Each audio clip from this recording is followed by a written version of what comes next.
घरेलू हिंसा। रिया की कहानी। कुछ यादें जो कभी फीकी नहीं पड़ी। दोस्तों, आज की यह कहानी आप सुनोगे तो दंग रह जाओगे। वीडियो को एंड तक जरूर देखना, तभी आपकी समझ में आएगा। तो चलिए आज की यह कहानी शुरू करते हैं। रिया एक दयालु, संवेदनशील और आकर्षक लड़की थी। वह अपने परिवार से बहुत प्यार करती थी। उसके माता पिता उसका बहुत ख्याल रखते थे और उसको हमेशा करियर के प्रति प्रोत्साहित करते थे। उसने एक प्रतिष्ठित संस्थान से बायोटेक्नोलॉजी में ग्रेजुएशन किया था। उसने लेक्चर के रूप में काम किया था और उसकी मदद करने की प्रवृत्ति के कारण हर कोई उसको पसंद करता था। रिया को एडवेंचर बहुत पसंद था और उसके जीवन में बहुत सारी महत्वाकांक्षाएं थी। रिया को स्टोरी लिखने का बहुत शौक था। वह जब फ्री होती थी तो कुछ न कुछ स्टोरी लिखती थी। वह घरेलू हिंसा और भी बहुत से टॉपिक पर स्टोरी लिखती थी। वो आसपास की चीज़ों को ऑब्जर्व करती थी और उन पर कोई न कोई लेख लिखती थी। रिया पीएचडी करना चाहती थी, लेकिन उसकी शादी 26 साल की उम्र में हो गई थी। उसकी शादी अपूर्व से तमिलनाडु के एक छोटे से शहर में हुई थी। रिया की अरेंज मैरिज हुई थी। वह अपनी शादी में बहुत ही सुंदर लग रही थी। खूबसूरत लहंगे में बहुत सी मनोमोहक लग रही थी। शादी में आए हुए सारे मेहमान की आंखें उस पर ही टिकी हुई थी। उसकी शादी बहुत ही भव्य रूप से हुई थी। बहुत सारे मेहमान और उसके सारे दोस्त भी उसकी शादी में आए थे। अपूर्व मुंबई के एक आईटी कंपनी में मार्केटिंग डिपार्टमेंट में था। अपने परिवार का इकलौता बेटा होने की वजह से वह अपने माता पिता का बहुत ही ज़्यादा चाहता था। उसकी हर एक बात मानी जाती थी। वह एक पुरुष अहंकारी व्यक्ति था। वह पैसे और प्रसिद्धि के आधार पर लोगों को महत्व देता था। शादी के बाद रिया अपने हस्बैंड के साथ मुंबई शिफ्ट हो गई।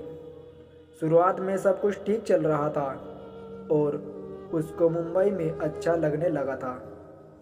कुछ समय के बाद रिया ने एक बेबी गर्ल को जन्म दिया।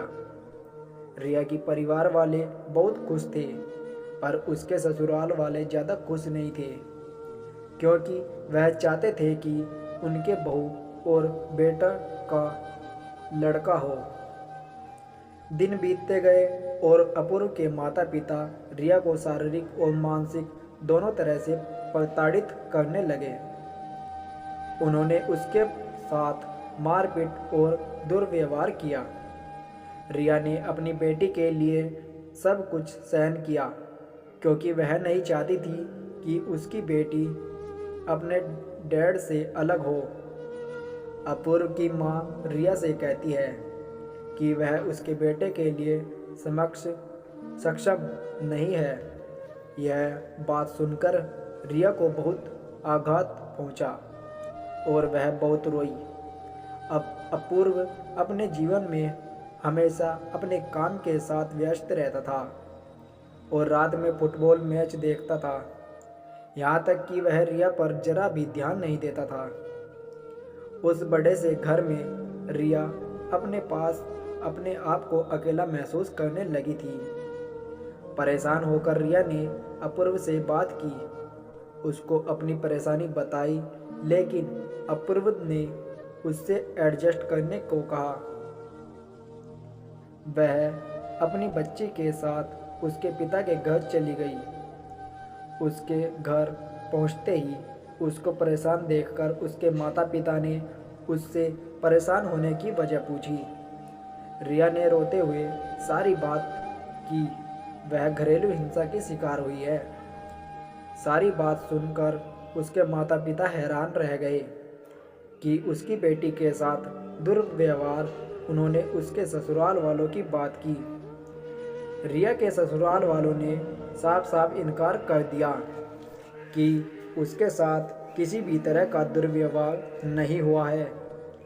रिया ने अपने माता पिता को कहा कि अब कभी वापस अपने ससुराल मुंबई नहीं जाएगी, क्योंकि उसके माता पिता ने अपूर्व को बहुत समझाया, पर अपूर्व ने अपनी एक गलती नहीं मानी। उसके बाद उन्होंने फैसला किया कि रिया डिवोर्स लेगी। उन्होंने इस बारे में अपनी बेटी से बात की। रिया ने भी इस बात में अपनी हामी भरी। डिवोर्स मैरिज लवर्स अपने डिवोर्स और घरेलू हिंसा के लिए लॉयर सर्च किया। फिर उसने आपका एडवोकेट के बारे में पढ़ा। फिर उसने उस पर फ़ोन कंसल्टेशन के लिए अपॉइंटमेंट ली। कुछ समय के बाद रिया के पास उनके एडवोकेट का फ़ोन आया। उन्होंने पूरी बात सुनी। सबसे पहले उन्होंने उसको समझौता करने के लिए एडवाइस दिया। रिया समझौता करने के लिए तैयार हो गई।